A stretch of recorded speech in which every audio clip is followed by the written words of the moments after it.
After round 23, the verdict is in. Hello everyone, Matt Thompson alongside Match Review Panel Chairman Mark Fraser. Well, we have news on Lance Franklin's fate from that bump on Nick Malceski. Let's go straight to it. As it stands, he'll miss Friday night's qualifying final against Sydney. It's a 2-game ban down to 1. This is the assessment: negligence, medium impact and high contact. Talk us through it, Mark. Yeah, obviously here you see Malceski with the ball and he kicks it and Franklin comes in and bumps him. The contact's high and forceful, but the contact's only after one step. There's only one step between the kick and the bump like that, so we deemed that negligent in nature, and it's consistent with previous ones that we've done this year and past years.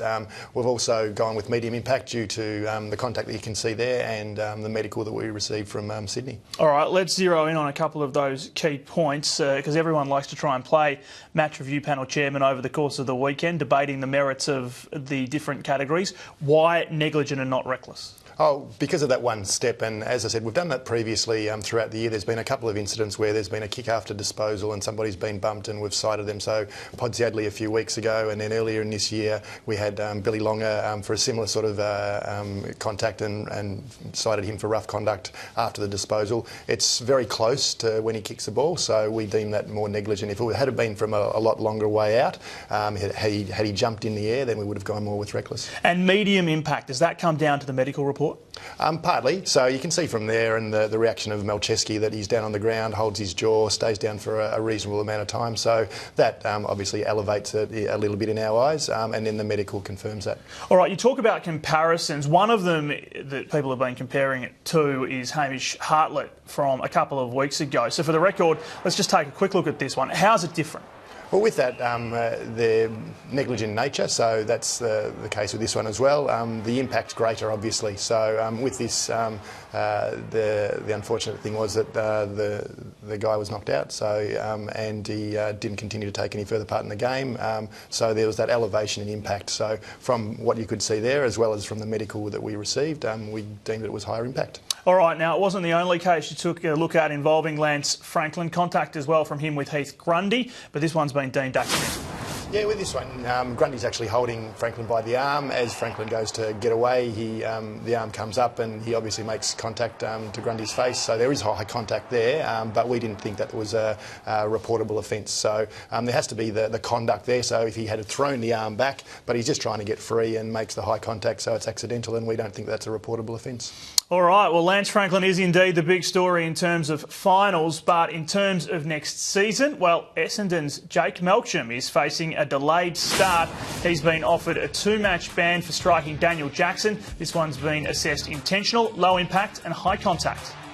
Yeah, in this instance, Melksham throws his forearm forward and makes contact to Jackson's face, so he goes off with a blood reel after that. We thought that it was low impact, so whilst there's the bleeding nose, Jackson continues on and actually talks on the phone as soon as he runs off to the bench, so we didn't think there was a medium impact in that scenario, but the intent was there to throw the arm out and to strike him. What about the point that some people have been making that Daniel Jackson looked there to initiate the contact? Well, it was similar to what we've had previously as well. We had Westhoff a few weeks ago with Cale Hooker, where he's running at Westhoff and Westhoff sort of lifts the elbow and strikes him high. Once again, we think that contact and conduct's intentional, and yeah, even though they're running at the player, they have other options, so striking somebody's not one of them. Just quickly, Melksham as well hasn't been helped because he has a bit of a bad record, doesn't he? Yeah, he's got carryover points from a few weeks ago against Hawthorn. That's right. He had carryover points, so that is added to it, so it unfortunately elevates the timeout for him. All right, let's turn to Lee Montagna now, also set for a late start to 2014. A 1-week ban with an early plea for striking Ryan Crowley. Intentional low body contact. Yeah, this one, you see the ball up occur and Montagna actually runs past the ball, not looking at the ball, and strikes Crowley to the body. So Crowley goes down, stays down for a while. The medical came back clear, but we believe there's enough impact in that for a intentional low strike. So low impact and strike to the body. All right, moving on. Matt Maguire has been reprimanded for striking Steve Johnson. This one, intentional, low impact and body contact. A 1-match ban, as I say, down to a reprimand with an early plea. Yeah, and that would be similar to what Montagna would have got, but he had carryover points. So with this one, this was an interesting one, I suppose, because it's an open hand strike. We believe that there's enough force in that strike, though, so it doesn't matter if you strike somebody with an elbow or a forearm or with an open hand like that. He swings the arm through forcefully and makes contact to Johnson's body, and Johnson goes down for a reasonable amount of time. So we believe that's a low impact strike. But one of the questions people are asking about the Johnson one is whether or not you considered looking at for staging. Did you? Yeah, we certainly looked at it, but you see that Johnson doesn't drop to his knees before the contact is made. It's after the contact, and he certainly may be aware that the contact's coming, but there's been enough force in it to warrant a charge from our behalf. All right, and one more to look at for you. This tackle from Dominic Cassisi on Mark Murphy, not enough force here.